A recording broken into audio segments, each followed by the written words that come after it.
ஓம் சாய்ராம், ஜெய் சாய்ராம். அன்பு சாய் சொந்தங்களே, அருமை பாபாவின் பந்தங்களே, நீங்களும் உங்கள் அன்பு பிள்ளைகளும் வளமாக, நலமாக, ஆரோக்கியமாக வாழ உங்களை வாழ்த்துகிறேன். உங்களுக்காக எல்லாம் வல்ல சாயப்பாவிடத்துல பிரார்த்தனை செய்கிறேன். அன்பு சாய் சொந்தங்களே, சாயப்பா கிட்ட நிறைய பிரார்த்தனை வந்திருக்குது. இன்னைக்கு நம்ம காலையில பிரம்ம முகூர்த்தத்துல இருந்து இது வரைக்கும் நிறைய பிரார்த்தனைகளை படிச்சுட்டு இருக்கோம். கூட்டு பிரார்த்தனையில இந்த பிரார்த்தனை என்னன்னா, நம்ம பிள்ளை குரம்பேட்டில இருந்து வருவாங்க, உஷா பாலாஜி அப்படின்னு ஒரு பிள்ளை, நமக்கு நல்ல ஒரு அன்பான ஒரு சகோதரி. இந்த பிரார்த்தனையில என்ன எழுதியிருக்காங்கன்னா, அவங்களுக்கு நாளைக்கு 60ஆம் கல்யாணம் நடக்குது. அந்த கல்யாணத்துக்கு ஒரு சிலர், அவங்களுடைய சொந்த பந்தங்கள்ல ஒரு சிலர் வந்து கண்ணார் இருக்கும் இல்லையா, சில பேர் பொறாம இருக்கும், சில பேர் கண்ணார் இருக்கும். அது நல்லபடியா நடந்து முடியணும்னு நமக்கு என்னதான் நம்ம வந்து முயற்சி பண்ணாலும் அந்த 60ஆம் கல்யாணத்தை போய் பார்த்துருவோம், எப்படிதான் நடக்குதுன்னு பார்த்துருவோம் அப்படின்னு சில பேர் இருக்கிறவங்க இருக்காங்க. உண்மைதானே? அவங்களாம் உண்மையான சொந்தமானு தெரியாது. அந்த மாதிரி அவங்களுக்கு பயம். அந்த சகோதரிக்கு ரொம்ப பயம். சொந்த தாயே அவங்களுக்கு கொஞ்சம் நெருடலா இருந்தது. அவங்க வர முடியாது அப்படிங்கிற ஒரு நிலை இருந்தது. வருவாங்க அப்படின்னு சொன்னேன், வந்துட்டாங்க வீட்டுக்கு. ஸோ அதே மாதிரி ஒன்றும் படிப்படியா அவங்களுக்கு முன்னேற்றம் நடக்கணும். அதுக்காக அந்த பிள்ளையை நம்ம வாழ்த்துறோம். இந்த 60ஆம் கல்யாணம் அப்படின்றது ரெண்டாவது ஒரு தாலி, ரெண்டாவது முறை இன்னொரு தாலி அதே மணப்பெண்ணுக்கு, மனைவிக்கு கட்ட போறாரு பாலாஜி. அது எவ்வளவு பெரிய விஷயம் இல்லையா?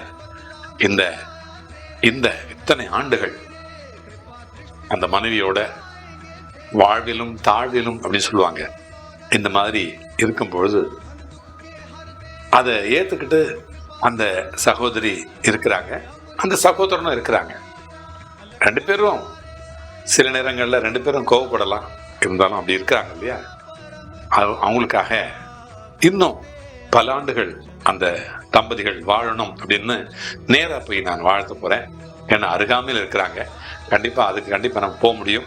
நீங்களும் அந்த பிள்ளைகளை வாழ்த்துங்க, அந்த சகோதரிய, அந்த சகோதரனை. இப்போ இந்த தாலி முதல்ல கட்டுறோம். இந்த பிள்ளை வந்து 60ஆம் கல்யாணம் பண்ணி போகுது. இருந்தாலும் இந்த இல்லறம் அல்லது நல்லறம் அன்று அப்படின்னு வள்ளுவர் சொன்னார். இல்லறம் அல்லது அவ்வை சொன்னாங்க, இல்லறம் அல்லது நல்லறம் அன்று அப்படின்னு அவ்வை பாட்டி சொன்னாங்க. திருமணத்தை 1000 காலத்து பயிர் அப்படின்னு சொன்னாங்க. திருமணத்துல சடங்கு சம்பிரதாயங்கள் எத்தனை இடம்பெற்றிருந்தாலும் மணமக்களுக்கு மணமகன் தாலி கட்டுவதுதான் ஹைலைட். அதுதான் அங்க வந்து என்ன சொல்லுவாங்க, ஒரு கதையில ஒரு சினிமால கிளைமேக்ஸ் மாதிரி அந்த தாலி கட்டுற நேரம், அது வரைக்கும் எல்லாம் உட்கார்ந்து இருப்பாங்க, பேசிட்டு இருப்பாங்க. அந்த தாலி கட்டியாச்சுன்னா போதும், கலைஞ்சிடுவாங்க, சாப்பாடு போவாங்க. பார்த்துருப்பேன். அதான் வந்து நமக்கு அங்கே கிளைமேக்ஸ். சரியா? அப்புறம் மாங்கல்ய தாரணம் அப்படின்னு இதை சொல்லுவாங்க. அந்த திருமாங்கல்ய கயிற்றுல 3 முடிச்சு போடுறதுதான் அந்த தாலி கட்டுவதல். விழிப்புணர்வு, விழிப்பு, கனவு, ஆழ்ந்த உறக்கம், விழிப்பு, கனவு, ஆழ்ந்த உறக்கம் அப்படிங்கிற 3 நிலைகள்ல இந்த முடிச்சு இருக்கு. இந்த 3 நிலைகளிலும் ஒரு பெண் தெய்வீக உணர்வோடு இருப்பதற்காக எண்ணம், செயல், சொல், இதுவும் 3. அந்த 3லும் தூய்மையா, பியூரிட்டியா இருக்கிறதுக்காக இந்த 3 முடிச்சு. அப்புறம் தெய்வ பக்தி, குடும்ப பெரியவர்களிடத்துல மதிப்பு, கணவரிடத்துல அன்பு, இது ஒரு 3. சரியா? இதை பின்பற்றதுக்காக. அப்புறம் இந்த மாதிரி 3 முடிச்சுக்குள்ள எத்தனையோ காரணங்களை சொல்லிட்டே போலாம். அதுக்கு 3 முடிச்சுக்கு தாற்பயங்கள்.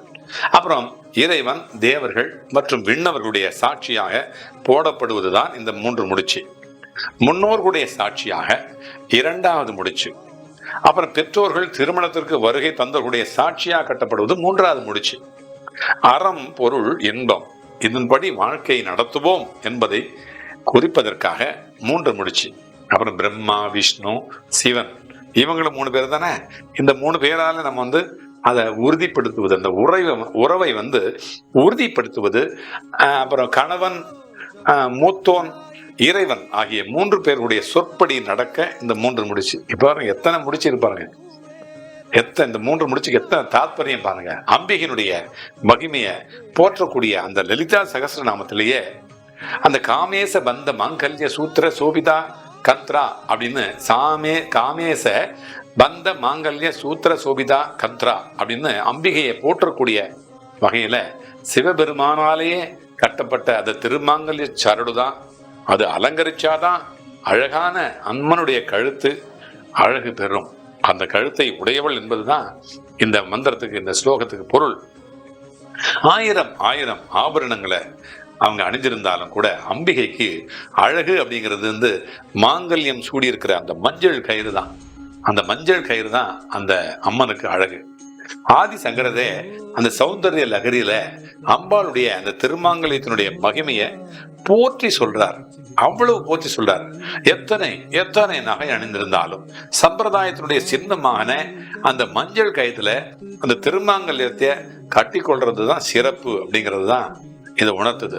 நம்மளுடைய பிள்ளைகள், நம்முடைய இந்து மத தாத்பரியத்தினுடைய இந்தியனுடைய வழக்கத்தின்படி ஒவ்வொரு பெண்ணும் தாலி கயிறு எத்தனை நகை போட்டாலும், தங்கத்துல போட்டாலும், என்ன வெள்ளியில போட்டாலும், வைரத்திலே போட்டாலும் கூட அந்த தாலி கயிறு மஞ்சள் கயிறு போட்டுட்டோம்னா அதுக்கு இருக்கிற மதிப்பு, அதுக்கு இருக்கிற மகிமை, அந்த வைப்ரேஷன் அப்படிங்கிறதே ரொம்ப தனி.